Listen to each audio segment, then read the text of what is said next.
Halo, selamat pagi Pak Sil, selamat pagi teman-teman. Perkenalkan, nama saya Reza Falevi dengan NIM 219010203 dari kelas B2 Malam. Nah, di sini saya akan menjelaskan terkait 10 kompetensi yang sudah kita pelajari, yaitu manajemen pemasaran 2. Nah, langkah-langkahnya ini ada 10 kompetensi, boleh kita sebutkan. Yang pertama, kita menyusun rencana pemasaran. Yang kedua, menangani keluhan pelanggan. Yang ketiga, melaksanakan event atau branding produk. Yang keempat, mengelola moment of truth atau pada setiap titik layanan. Yang kelima, mengelola lingkungan layanan. Yang keenam, mengelola akun. Yang ketujuh, mengelola loyalitas pelanggan. Yang kedelapan, melaksanakan riset citra merek. Dan yang kesembilan, mengelola data riset. Yang kesepuluh, mendesain model penelitian pemasaran. Dan selanjutnya, yang pertama saya akan menjelaskan terkait menyusun rencana pemasaran. Nah, apa sih itu menyusun rencana pemasaran? Nah, unit ini berhubungan dengan pengetahuan, keterampilan, dan sikap kerja yang dibutuhkan dalam menyusun rencana pemasaran atau yang disebut dengan marketing plan. Nah, dalam menyusun perencanaan pemasaran, ada langkah-langkah yang bisa kita sebutkan. Yang pertama, melakukan analisis situasi. Yang kedua, menetapkan tujuan dan sasaran. Yang ketiga, menyusun strategi dan program. Yang keempat, membentuk tim. Dan yang kelima, membuat budget marketing. Selanjutnya, yang kedua saya akan menjelaskan terkait menangani keluhan pelanggan. Berikut ada beberapa contoh ilustrasinya akan saya jelaskan di video berikut ini. Selamat pagi Bu, ada yang bisa dibantu? Mas, saya mau komplain. Terkait apa itu? Komplainnya Bu? Saya kotor banget. Dari kamar berapa ya Bu? Nomor 302. Oh, 302. Sebelumnya saya minta maaf atas kenyamanan ya Bu ya. Gimana ini boleh dipakai maskernya? Pakai Saya dulu. udah punya masker. Oh baik Ibu, sudah digunakan untuk maskernya ya, karena kita mematuhi protokol kesehatan dari pemerintah ya Bu ya. Ya, sebelumnya kamar 302 hanya panas aja Ibu kamarnya. Kotor sih. Saya juga kotor. Baik Ibu, nanti akan kita bantu koordinasikan ke tim housekeeping kami ya Bu ya. Jika Ibu berkenan, apakah Ibu mau jika kita gantikan untuk kamar yang terbarunya Ibu? Boleh. Tanpa ada biaya tambahan? Mau diganti tempat? Baik Ibu, saya akan terlebih dahulu ya. Ibu bisa ganti kamarnya, nanti Ibu pindah aja langsung gak apa-apa. Nanti apa bisa jadi bantu oleh tim Bellboy kami? Oh boleh, baik Ibu, nanti akan saya panggilkan untuk dibawa barangnya ya Bu ya. Terima kasih Bu, selamat siang. Selanjutnya saya akan menjelaskan terkait melaksanakan event atau sekaligus melakukan branding produk. Nah, di mana hotel kami ini akan mengadakan seperti bike pit shop yang ada di Jalan Tamrin selama CFD. Jadi nanti para tamu-tamu kami akan kami berikan free snack dan free bike dengan fasilitas hotel kami. Dan berikut kami akan lampirkan videonya.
Dan selanjutnya yang keempat ada mengelola moment of truth di setiap titik layanan kami.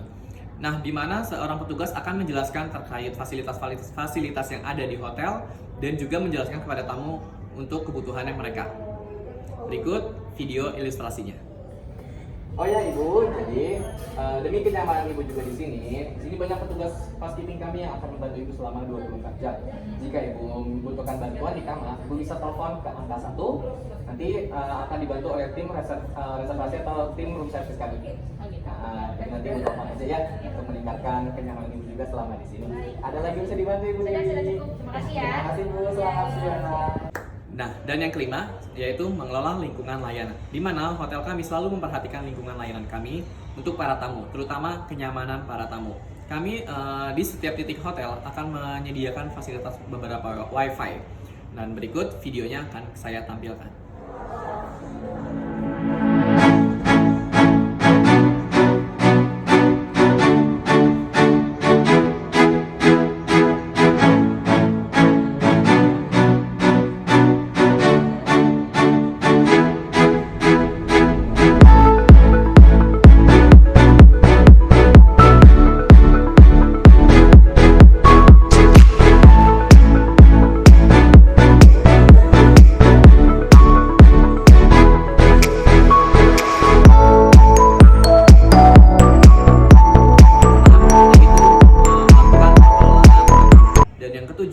Mengelola loyalitas pelanggan.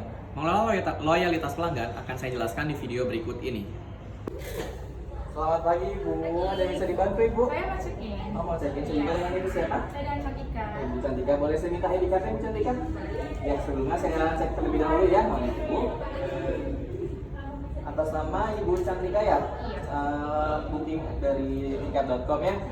Untuk penginapannya selama 2 malam tanggal 13, 14, 15 Agustus ya Bu Cantika ya. Baik. Untuk kamaran dan smokingnya Bu Cantika boleh dibantu tanda tangan sebelah sini untuk syarat ketentuannya. Baik. Terima kasih Bu Cantika.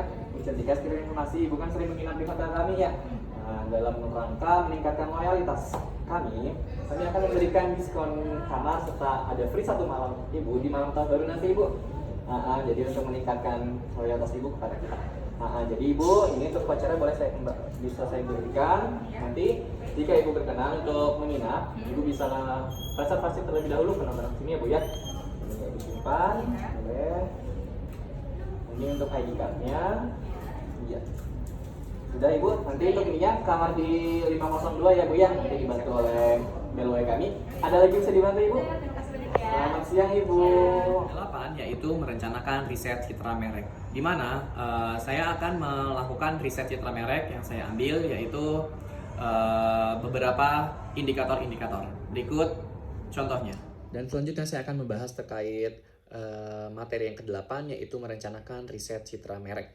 Nah, yang pertama ini ada kualitas produk. Kualitas produk itu yang pertama indikatornya itu daya tahan produk yang kita miliki, dan yang kedua tampilan produk yang kita miliki juga seberapa menariknya sih terjual kepada customer kita, dan yang ketiga itu kehandalan kita dalam mendesain produk. Dan selanjutnya ada variabel kualitas layanan yang dimana indikator terdapat yang pertama daya tanggap dalam melayani, yang kedua kecepatan kita dalam melayani customer, dan yang ketiga akurasi melayaninya, dan yang keempat mampu menangani keluhan pelanggan. Selanjutnya ada variabel jaminan pelayanan interaktif pasca pembelian yang dimana satu, bila ada keluhan akan kita bantu, dan yang kedua komunikasikan setelah pasca pembelian produk kita, dan yang ketiga kecepatan layanan dalam proses pembelian barang. Selanjutnya ada resonansi media atau media sosial atau social media resonance yang dimana satu, pertama sering muncul di sosmed, yang kedua promosi dilakukan di media massa, yang ketiga penawaran paket melalui sosmed yang selalu update terutama di jejaring sosial Facebook atau TikTok saat ini yang sedang viral. Selanjutnya ada citra merek, di mana citra merek ini terdapat beberapa indikator. Yang pertama, merek itu sudah dikenal, yang kedua merek sudah dicintai oleh customer, yang ketiga bangga memiliki produk dengan merek tersebut, yang keempat produk suatu merek mudah dicari di mana saja, dan yang keempat di outlet online juga sudah mudah dicari, tidak perlu datang ke tempat offline-nya. Jadi itulah beberapa indikator-indikator yang saya sebutkan. untuk merencanakan riset citra merek. Yang ke-9, kita mengelola data riset. Dan yang terakhir, yang ke-10, kita akan mengelola metode penelitian pemasaran, yang dimana yang saya ambil yaitu kualitas produk atau kualitas pelayanan yang ada di hotel kami. Terima kasih. Dan yang ke-10, membuat model penelitian pemasaran. Jadi contoh yang saya ambil di sini, semakin tinggi kualitas produk dan semakin tinggi kualitas pelayanan, dan juga semakin tinggi jaminan pelayanan pasca pembelian dan semakin tinggi media resonansi media sosial, maka boleh jadi dan sangat mungkin citra merek kita akan semakin tinggi. Ya, sekian video dari saya, kurang lebihnya mohon maaf. Terima kasih, selamat pagi.